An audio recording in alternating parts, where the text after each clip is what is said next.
On a voulu insuffler l'idée de faire des actions et de mener des actions préventives en lien avec les violences intrafamiliales et de toucher tous les publics pour déterminer finalement qu'est-ce qu'une relation respectueuse et puis in fine éviter justement ces faits de violence intrafamiliale. La plateforme éducation permanente du centre culturel a rassemblé nombreux partenaires autour de la table pour pouvoir faire quelque chose de commun et mener des actions à destination de différents publics et des actions de types tout à fait différentes. Donc on a des actions plus ludiques, des actions plus liées à des conférences et donc à des présentations plus statistiques sur le phénomène.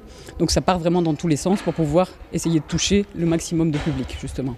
On a voulu matérialiser d'une part le silence en impliquant tous les visages connus de l'entité. Donc déjà en première partie sur les réseaux sociaux en matérialisant le silence par des photos sur lesquelles on les voit le doigt sur la bouche se taire. Et aujourd'hui commence la deuxième phase de ce teasing.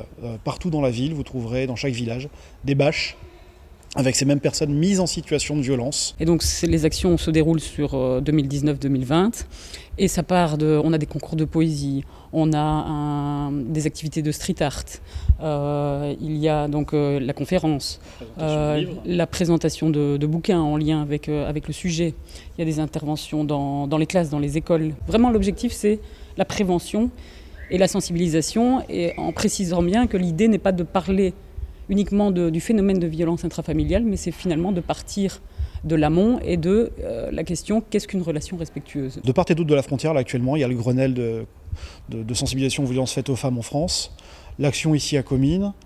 On est dans un mouvement qui essaye de changer les mentalités face aux violences faites aux femmes et aux violences en général. Et on se retrouve avec une publicité qui est, c'est moyenâgeux, quoi. On met en scène une violence faite aux femmes pour un prétexte complètement débile pour faire mousser l'image de la marque. Nous on ne comprend pas. Il faut vraiment que la mentalité des publicitaires de la marque Biki change radicalement, parce qu'en plus c'est pas la première fois que Biki fait une pub sexiste. Ça recommence. Nous on dit stop et on ne veut pas participer à ça et on veut sensibiliser pour que les gens ne participent plus à ça.